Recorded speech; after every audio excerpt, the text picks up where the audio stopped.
ஆச்சி மசாலா. எந்த சமையலும் ருசி தேடும் ரகசியம். 20 ரூபாய். Lion Arabian dates. இப்போ அது லயனா டே. இது தரும் ஆரோக்கியம் இயற்கையானது. லயனா பிரீமியம் டேட்ஸ். குக்கர் விசில மறந்து உணவு வீணாகி போச்சா? இனி அந்த கவலையே வேண்டாம். வழங்குகிறோம் உலகின் முதல் விசில் கவுண்டர் குக்கர், புதிய அல்ட்ரா குரோனோ. அல்ட்ரா என்றால் ஆரோக்கியம்.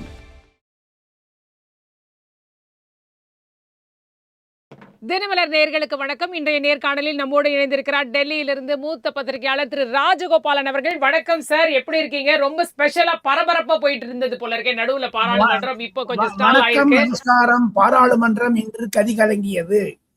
அரசாங்கத்திற்கும் எதிர்கட்சிக்கும் இடையே பல மோதல்கள், கருத்துகள் உருவாகின. எனினும் நீட் பேப்பரை பற்றி கடுமையான நடவடிக்கை எடுக்க வேண்டும், 10 கோடி ரூபாயும் 10 வருட ஜெயில் எல்லாம் சொல்லி அந்த மசோதா பாஸ் செய்யப்பட்டு விட்டது லோக்சபாவில். இதற்காக தர்மேந்திர பிரதானுடைய ராஜினாமாவுக்கு பிறகு ராகுல் காந்தி இன்று லோக்சபாவில் அனைத்து மாணவர்களையும் இடியட் என்று சொன்னதும், அதை தவிர மாணவர்களை 3 விதியாக பிரிக்கலாம் என்று மாணவர்களை பிரித்ததும் கரப்பாம்பூச்சி ஜனதா கட்சிக்கே பிடிக்கவில்லை. அவர்களும் ஒரு அறிக்கை கொடுத்திருக்கிறார்கள். இதை வச்சுன்னு பாத்தீங்கன்னா, நாடாளுமன்றத்தை ராகுல் காந்தி தவறாக பயன்படுத்தி கொண்டார் என்ற கருத்தும் பாஜகவில் மீதுமாக வெளிவருகிறது. காரணம், தர்மேந்திர பிரதானை இயக்குவது ஆர்எஸ்எஸ்க்கு பின்னால் இருக்கிறது ஒரு குரங்கு கை என்றெல்லாம் பேசக்கூடாது. நேற்றோ அவருடைய சிஸ்டர் பிரியங்கா காந்தி மிக அழகாக பேசி எழுதியதை படித்தார். ஆனால் இந்த நாடாளுமன்றத்தில் ராகுல் காந்தி எக்ஸ்டெம்போர் எதையும் படிக்காத அவரே ஒரு கதை விட்டார். நல்ல கதை ரீல் விட்டார். அந்த ஃபேஸ்புக் ரீல் இல்லை, ட்விட்டர் ரீல் இல்லை, இன்ஸ்டாகிராம் ரீல் இல்லை, அவர் ரீல் விட்டார். கேட்டீங்கன்னா, அமித்ஷா தான் இந்த மாணவர்கள் மீது துப்பாக்கி சூடு எடுத்தார்னுட்டு உடனே வந்தது பாருங்க. பிஜேபிக்கு கோவம். ராஜ்நாத் சிங் எழுதி இதெல்லாம் சொல்லக்கூடாது, கிரண் ரிஜிஜுலாம் எழுதி சொல்லக்கூடாதுன்னு சொன்னாங்க. ஆனாலும் ராஜ்நாத் சிங் உடனே அமைதியா காலங்கள், ராகுல் காந்தி என்ன ஒன்னா பேசட்டும். பாஜகவினர் சொல்லுகிறார்கள், ராகுல் காந்தி பேச பேச அவருக்கு இருக்கக்கூடிய உளறுவாயின் தரம் அதிகமாகும் என்றெல்லாம் பாஜகவினர் வர்ணித்தார்கள் லோக்சபாலியே.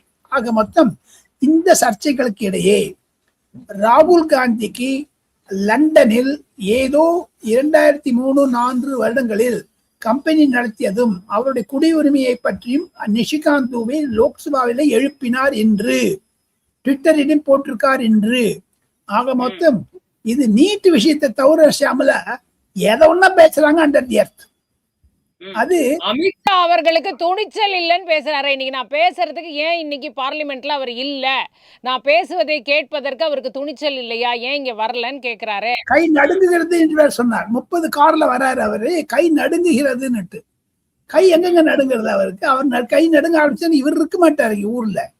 ஏற்கனவே 240 அயல் நாடு போயிட்டு வந்தவர் நாடாளுமன்றத்தில் தன்னுடைய பேச்சை ஒழுங்காக பேசாமல் உளறுவாய் செய்ததை தவிர, இன்றைய தினம் காக்ரோச் ஜனதா பார்ட்டி ஜனதர் மந்தரில் ஊர்வலம் நடத்தியதோ அன்று இரவே 21ஆம் தேதி ஜூலை மாதம் நாடாளுமன்றத்தினுடைய மைய மண்டபத்திலிருந்து மல்லிகார்ஜுன் கர்கே வீட்டுக்கு சென்று அங்கு பிறந்தநாள் கேக்கு வெட்டலாம் என்று மல்லிகார்ஜுன் கர்கே பிறந்தநாள் வாழ்த்து சொல்லி 4 மணிக்கு திடீரென்று ஸ்பிளாஷ் போராட்டம் நடத்துறார் வித்வுட் பர்மிஷன் பிரதமருடைய இல்லத்திற்கு முன்னதாக. அப்போ கையில ஒரு டேக் பேண்ட் போட்டாங்கம்மா. ஏர்போர்ட்ல எல்லாம் அவங்க பொட்டிக்கு போட்டுட்டு மூடுவாங்க ஒரு பிளாஸ்டிக் டேக். அது போட்டு எல்லா கையிலும் கொடுத்தாரு. 100 கொடுத்தாங்க அந்த அம்மா. பிரியங்கா காந்தி வாங்கி கட்டி எல்லாம் மல்லிகார்ஜுன் கட்டிக்க மாட்டேன்ட்டார். அது வீடியோலே இருக்கு. அது எதற்கு என்று கேட்டால், மறுநாள் இந்தியன் எக்ஸ்பிரஸ் பேப்பர்ல வந்திருந்தது. அந்த கையை அப்படி பிடிச்சிட்டீங்கன்னா போலீஸ்காரன் கையில ரத்தம் வந்துருமா. அந்த அந்த அந்த அந்த வெடிக்கிறதுக்கு ஜிப் டாக்னு பேர். அதுக்கு முள்ளா இருக்கும். அப்படி இழுத்துட்டீங்கன்னா பூட்டு மாதிரி பூட்டிடணும் அது. ஆனா கையில இப்படி பார்த்த உடனே எல்லாரும் போலீஸ்காரன் கையில அதனால காலை பிடிச்சி இழுத்துன்னு போனாங்க. நீங்க போலீஸ்காரனை ஒரு தானே ஏமாத்தலாமா ஷியாமலா? என்ன போலீஸ்காரன் அதுல இருந்து கண்டுபிடிச்சிருவாங்க. இந்த போலீஸ்காரன் ட்ரைனிங்கே தமிழ்நாடா இருக்கட்டும், அகில இந்தியாவிற்கு எங்க பார்த்தாலும் சரி, போலீஸ்காரர் மீது இது மாதிரியான ஒரு கிரிமினல் ஆக்ட் செய்தார் என்று அவர் மீது வழக்கு போட இருக்கிறது டெல்லி போலீஸ். சோ ஆக மொத்தம் அவருக்கு ஒரு கிரிமினல் மைண்ட். நேஷனல் ஹெரால்டா இருந்தாலும் சரி, யங் இந்தியன் பணத்துல இருந்து நேஷனல் ஹெரால்டு போறது, அங்க 90 கோடி 5000 கோடியா பண்றதெல்லாம் அது ஒரு கிரிமினல் மைண்ட். இப்படி கட்டிக்கிறதும் கிரிமினல் மைண்ட். ராஃபேல பத்தி சொல்றது கிரிமினல் மைண்ட். நாடாளுமன்றத்தில் அமித்ஷா சொன்னார்ங்கிறது கிரிமினல் மைண்ட். ஆக மொத்தம் இன்று நாடாளுமன்றத்தில் நான் பார்த்தது, கண்டிப்பாக நான் சொல்லுகிறேன் சியாமலா, 45 ஆண்டு காலம் பாராளுமன்றத்தை ரிப்போர்ட் பண்ண ரீதியில சொல்றேன். இந்தியாவில் ஜனநாயகம் தழைக்க வேண்டும் என்றால் இந்தியாவிற்கு எதிர்கட்சி தேவை.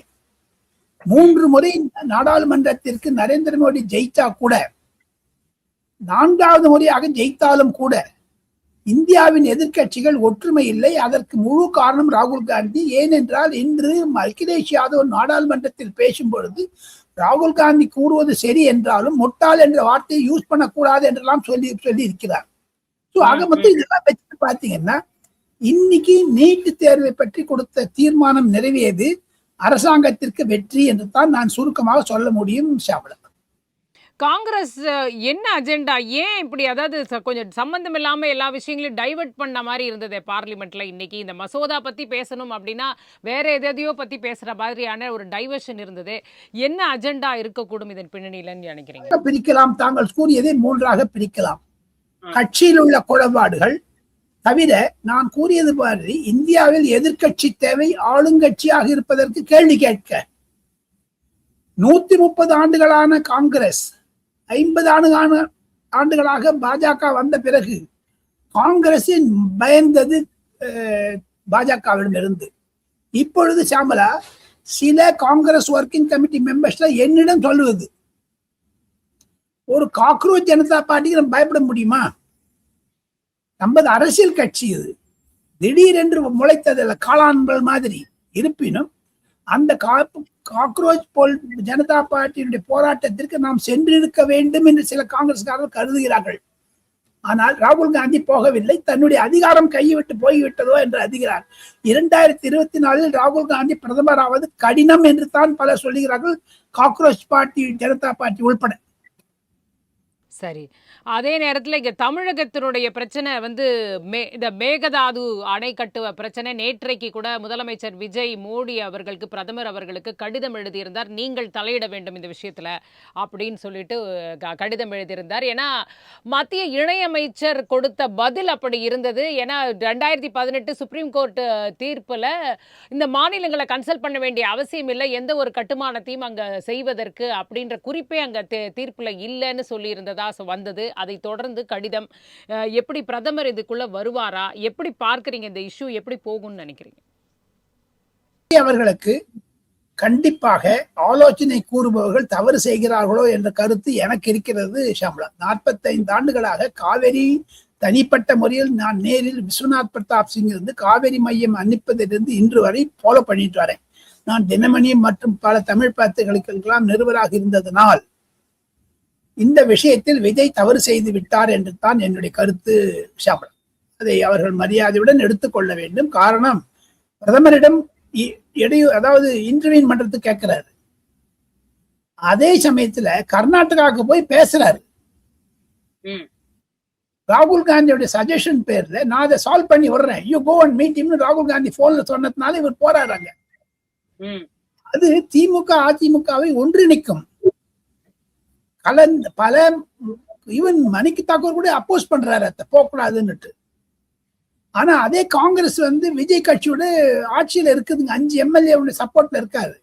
ஆக மொத்தம் மேகதாது பிரச்சனை விஜயுடைய கட்சிக்கு இடையூறாக வருமா என்று நீங்கள் என்னை கேள்வியானால் வரும் என்று தான் அர்த்தம். ஆனால் வரக்கூடாது என்று நான் ஆர்கியூ பண்ணுவேன். 3 மாசம் கூட ஆகல, அவருக்கு ஹனிமூன் பீரியட் முடிந்து விட்டது. இருப்பினும் இன்று விஜய் அவர்கள் கத்திப்பரா கார்னர்ல போகும்போது பல ஆயிரக்கணக்கான கூட்டம் நான் பார்த்தேன் தொலைக்காட்சியில். அது ஒரு வரவேற்பாகத்தான் இருக்கிறது. இன்னமும் பொதுமக்கள் விஜய் மீது நம்பிக்கை வைத்திருக்கிறார்கள்.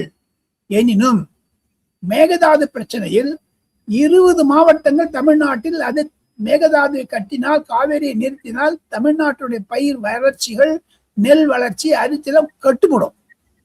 அதற்கு விஜய் விதை விதைப்பாரா என்று கேட்டால் எனக்கு அச்சமாகத்தான் இருக்கிறது. ஷாமலா, ஒருவேளை கர்நாடகாவுக்கு போய் இதை இஷ்யூவை ஓரளவுக்கு சால்வ் பண்ணா அது 2 ஸ்டேட்டுக்குமே ஒரு நல்லதா தானே அமையும். அது ஏன் வந்து போகக்கூடாது அப்படின்னு நீங்க சொல்றீங்க? அப்ப நீங்க எதிர்கட்சிங்க கூட்டி பார்க்கணுங்க. திமுகவுடைய எண்ணத்தை கேட்கணும், அதிமுக கேட்கணும். அங்க கர்நாடகால எல்லா எதிர்கட்சியும் கூப்பிட்டு பேசுறாரு சிவகுமார் டெல்லியில. ஏன் முதலமைச்சர் எதிர்கட்சி கூப்பிட்டு பேசக்கூடாது? விஜய் டெல்லியில ஸ்டாலினை கூப்பிட்டு பேசுங்க.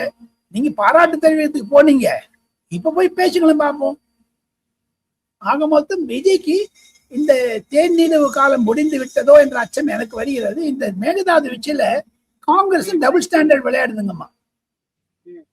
ஒரு காலத்துல ராகுல் காந்தி சொல்றாரு சொல்யூஷன் வேணும்னு, இன்னொரு பக்கத்துல நம்ம மாணிக் தாக்கூர் எதிர்க்கிறார். இப்ப விஜய் எங்க கர்நாடகா போவாரு, ஆனால் எதற்காக ஸ்டாலின் நம்ம விஜய் அவர்கள் முதலமைச்சர் பிரதமருக்கு கடிதம் எழுத வேண்டும்? இவரை ராகுல் காந்தி சால்வ் பண்ணட்டுமே.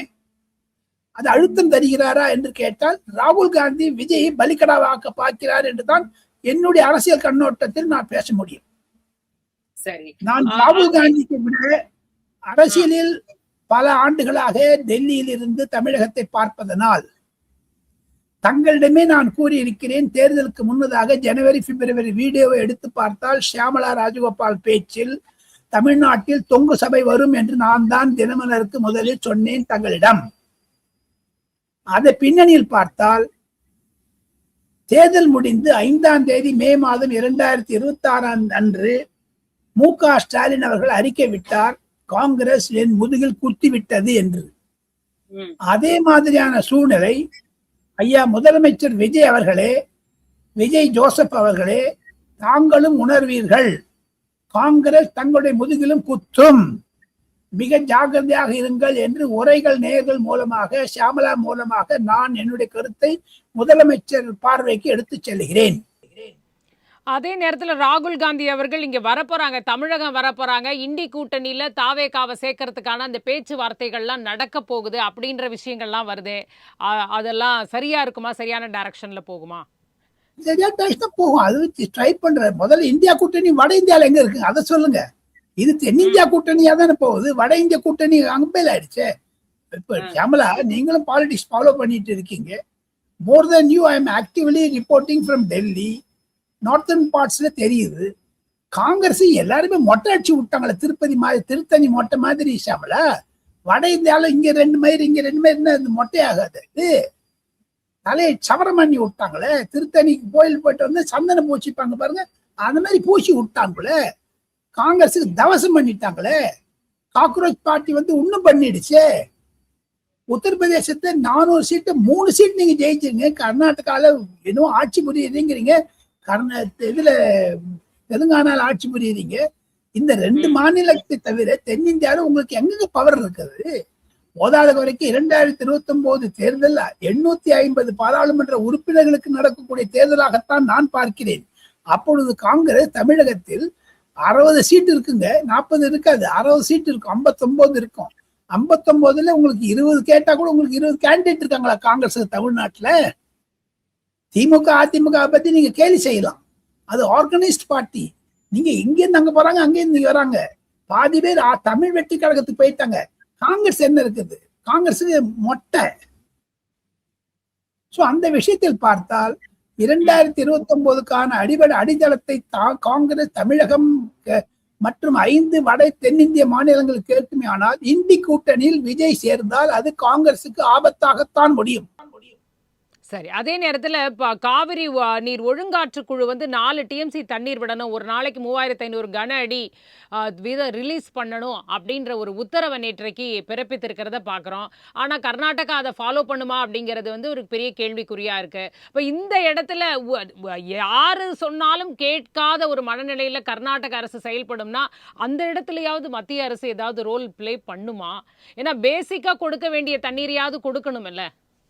மத்திய அரசாங்கம் கண்டிப்பாக அரசியல் செய்யும். காரணம், மத்திய அரசாங்கம் கட்சி கொள்கை எதிரியான கட்சி என்று தமிழக வெற்றி கழகம் சொல்லுமே. ஆனால் அரசுக்கு அரசாக 2 காங்கிரஸ் தாவேக அரசுகளுக்கு இடையே ஒருங்கிணைப்பை மத்திய அரசாங்கம் செய்யும் கண்டிப்பாக. ஆனால் அரசியல் ரீதியாக காங்கிரசுக்கு அது ஆபத்தில் கொண்டு விடும். சப்போஸ் சக்சஸ் ஆச்சுன்னா who will give credit?